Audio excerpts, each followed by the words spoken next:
Welcome to Inside Gaming. I'm Evan, and definitely not Brian. Don't worry, he'll be back. He's just on a long and well-deserved vacation, but you know, it's still the weekend, and this is the roundup, so let's get into it. Sony held their August State of Play on Thursday, and despite a lot of internet commenters having some beef with it, it did also have some pretty cool games and even a couple of surprises.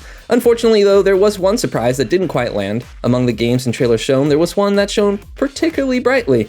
The name of the game is Aeon Must Die, and it showcased a vibrant neon world with incredible fighting game-like action. Kind of like Cyberpunk meets Tron meets Street Fighter. It looked pretty cool, but it turns out that before that trailer was made and put into the State of Play, a large number of the staff at Limestone Games quit due to months of crunch, harassment, and lack of pay. Source of this information comes from a YouTube account which has posted the game's announcement trailer, and in its description reads, "This trailer was created with abuse, manipulation, theft. Find out the truth about the development of this game here," and there's a link to a Dropbox. People who have worked on every shot of this are no longer with the company holding IP rights. Some were not even paid for their work. This trailer has a pending conflict of IP. The real IP for the game was stolen from the creators via foul play. Final reaction of the publishers to this information remains to be seen. Claims certain elements have been redacted for that very reason of being withheld, so hopefully they can bring them to the court of law. The reason being they don't want to be responsible for libel or slander, basically. The Dropbox link contains what looks to be the foundation and supporting documents for legal action, complete with an introduction that claims as much. Of course, the publisher of the game, Focus Home Interactive, has issued a public statement saying, Focus Home Interactive was informed of serious allegations raised by some of the developers at Limestone who have worked on the creation of the video game Aeon Must Die. These grievances are directed at Limestone, their direct employer. As the publisher of this video game, Focus is carefully looking into these allegations and will draw the necessary conclusions if they are proved to be well-founded, and then take all appropriate measures. Which is kind of a lousy statement, solely putting the blame on the management at Limestone Games. It's pretty clear from the Dropbox documentation that the devs that resigned, including the studio's founder, and those trapped behind due to financial responsibilities, reached out to Focus over a month ago with a formal letter including signatures from 8 former employees, and it took Focus as long to reply.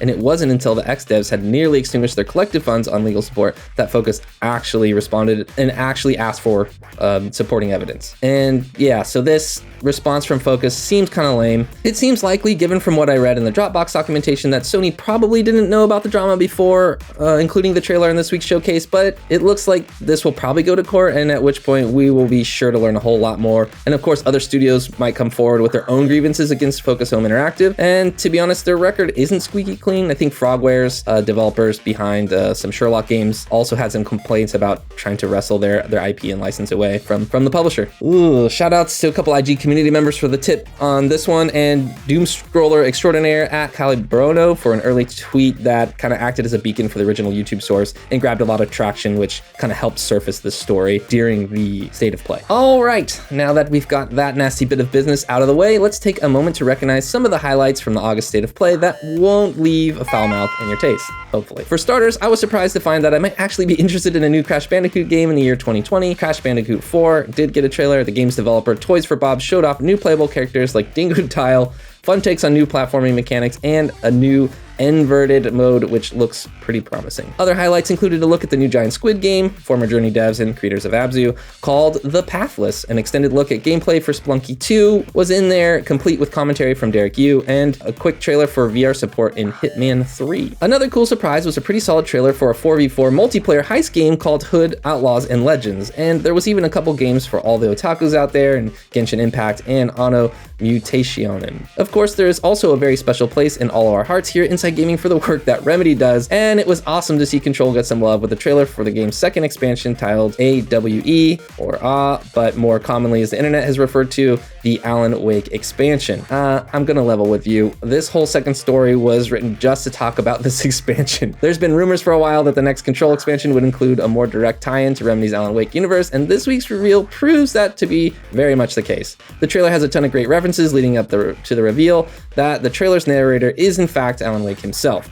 If all of that wasn't enough, Remedy's communications director, Thomas Pua, ended a PlayStation blog post about the expansion with this little bit. What if there's actually been a plan in place for over a decade on how some of our games are connected? A Remedy connected universe, if you will. And payoff for certain thing is down the line. All that seems pretty cool, and in addition, the expansion itself is packed with a new area, a new weapon type, a new enemy type, replayable boss fights, and a horde mode. Oh, pretty good, pretty good. Okay, next up, Nintendo is up to their old tricks. Earlier this week, the house that Mario built announced via Twitter and a new trailer, which is actually kind of a new trick for them, that they would be bringing Pikmin 3 to the Switch with an all-new and improved Deluxe edition. Pikmin 3 Deluxe will add new difficulty modes, new missions, the badge achievement system, the Piccolopedia will return, and it will include all the DLC released for the original game. That's all pretty awesome, and fans were excited, but while they were celebrating, Nintendo then immediately pulled down the original Wii U version from the eShop. You can download it if you already own it, or buy a physical copy, but that's about it. Of course, they did the same thing with Donkey Kong Tropical Freeze, so I guess it shouldn't come as a surprise, but it still feels kind of awful,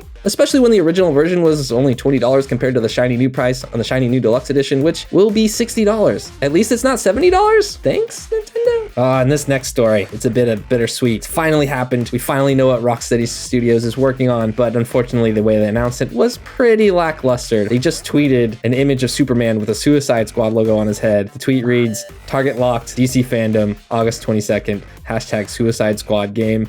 And I guess the game leaked, people knew what it was going to be eventually. It seems like another one of the worst kept secrets in games, but it's just an awful way to announce your game. Stop doing this. It's bad enough where you know, digital events I feel like are kind of fine for these summer COVID times, but gosh, just put some effort into announcing your highly anticipated game, please. I mean, I guess it doesn't really matter. It's just video games. All right, our next story is about the two-time himself. Apparently, Dr. Disrespect is about to make a return to the world of streaming after his mysterious permaban from his previous home at Twitch, but we don't know what or why or how. All we currently know is that at the time of this recording, Dr. Disrespect is streaming a loop video of a car at a gas station in the rain. He turned on that YouTube member button while streaming absolutely nothing and has made at least $5,000 in subscriptions and donations with well over 200,000 people watching live. And that number is kind of fluctuated, obviously, as he just kind of left the stream running. It's kind of nuts. However, at some point during the stream, the doc posted in chat that he would be making an announcement 12 p.m. on Friday. So at this point, I would like to turn things over to a future version of myself who has seen the announcement and can fill us in on the details. No, not really. This isn't a story. He doesn't know why he was banned. He doesn't really know what platform he's going to be on. Seems like YouTube for now. I guess everybody's got these cool sunglasses now. That's new. Okay, well, I'm glad at least that small mystery is solved. However, the larger mystery of the doc's Twitch ban still looms overhead, and at this point, it's my particular feeling that someone should probably just disclose the cause of the ban. If he did something truly awful, like use his platform to harass or prey on fans, then the rest of the world should know, so they can stop doing things like signing him to exclusive contracts or lucrative marketing deals, TV shows, or basically, you know, just continuing to empower someone who may be potentially harmful to others. If he didn't do something awful and just breach the terms of a legal contract with Twitch through some kind of weird technicality or something like that, just let it be known and clear his name. It's easy as that. We can only hope. Please, no more influencer stories. Our last story for the day is a bit of a heartbreaker, or at least for now. Microsoft announced earlier this week that they would be launching their XCloud beta across Android devices for Ultimate Game Pass members on September 15th. Basically, you could play over 100 Xbox games streamed to your phone for the low price of $15 a month. The announcement came with a lack of details about the new cloud gaming services compatibility with iOS devices, and an additional note that Xbox had stopped the iOS test program early, seeding uncertainty about when you might be able to play Halo on your iPhone, if ever. Well, Apple has since come out with an official statement to Business Insider that the company would never allow such a service to exist on the App Store because each of the games within a service like Game Pass would need to be reviewed. Basically, because Microsoft isn't submitting games individually for review, the app that allows access to said games is being blocked. An Apple spokesperson explained, "Before they go on our store, all apps are reviewed against the same set of guidelines that are intended to protect customers and provide a fair and level playing field to developers." They continued, "Our customers enjoy great apps and games from millions of developers, and gaming services can absolutely launch on the App Store as long as they follow the same set guidelines applicable to all developers, including submitting games individually for review and appearing in charts and search." Valve and Google Stadia have also run into issues with trying to get the green light on iOS devices, so interesting Apple has waited until now to share this reasoning. It was widely assumed before that Apple wouldn't allow competing game services to exist on their platform without getting a cut of the profits from each game available through a service like XCloud, because that's just kind of how things work on the App Store, you know, Comixology, that whole bit. To make Apple's explanation even more flimsy, there are plenty of video streaming services that exist on the App Store like Netflix and Disney Plus, and that content isn't required the same rigorous review process. And yeah, I guess, yeah, you can argue that those are movies versus games, but apples and oranges. The silver lining here is that the Apple spokesperson ended their statement by saying, in addition to the App Store, developers could choose to reach iPhone and iPad users via a web browser. And while that may seem like a stretch for XCloud, it's certainly not impossible. All right, that's gonna do it for news. Let's get into a 5-second review.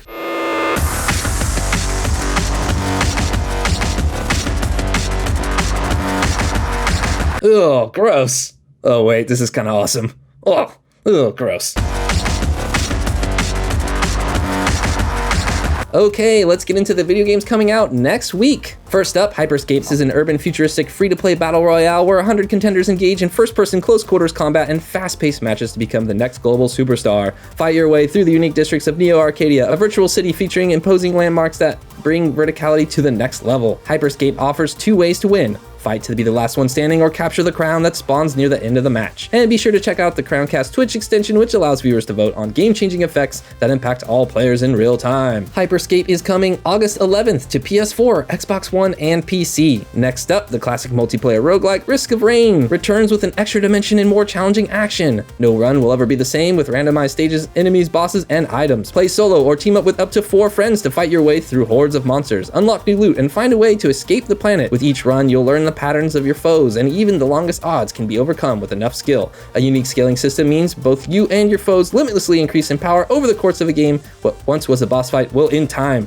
become a common enemy. Risk of Rain 2, of course, has been in early access, but now it is officially launching on August 11th, and it's coming to PC, Switch, PS4, and Xbox One. Next up, Metamorphosis is a surreal adventure inspired by the curious imagination of Franz Kafka. You wake up one morning to find that you are rather inconveniently transforming into a tiny bug, while your friend Joseph is being arrested for reasons unknown. To save him and to find the answers you seek, you must embark on a journey through a world which, like yourself, has become twisted and unfamiliar. Metamorphosis is a first-person adventure set in a surrealist world where your newfound abilities are your last and only hope for redemption. What once seemed like mundane dwellings have become an expansive obstacle course, and now you'll have to chart your path through the dingy nooks and crannies that exist within the cracks of civilization. Use your wits to unravel the truth and regain the life you once knew. Metamorphosis is coming out August 12th to PS4, Xbox One, Switch, and PC. Hark!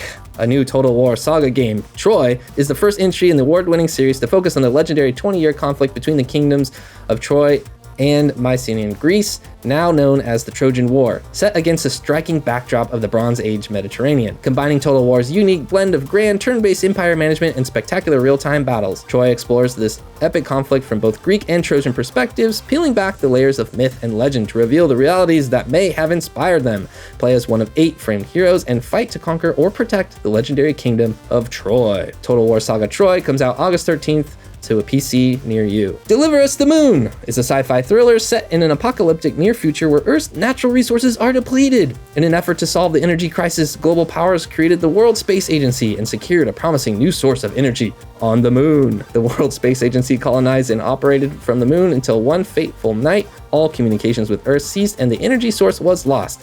Now, years later, you assume the role of Earth's last astronaut on a do-or-die mission to investigate what happened and save humanity. Deliver Us the Moon comes out August 14th on Nintendo Switch. Lastly, in EA Sports UFC 4, the fighter you become is shaped by your fight style, your achievements, and your personality. No matter how or where you play esports, UFC 4 puts you at the center of every fight. Bang it out in the backyard or surround yourself in the storied tradition of the Kumite. Both are possible in the all-new locations of UFC 4. Plus, fight at UFC Apex and Action Avenue. I guess that sounds cool. And EA Sports UFC 4 is coming out August 14th to PS4 and Xbox One. And of course, that is going to do it for this week's edition of the Roundup. Thanks for hanging out, and trust us, you're not alone in counting the days until Brian returns. But until then, thanks again for sticking it out with us. We'll catch you on the next one. Have a great weekend, everybody. Oh, it's in sleep mode. Yeah. It's actually, it's just turned sideways. Sleep mode. There we go.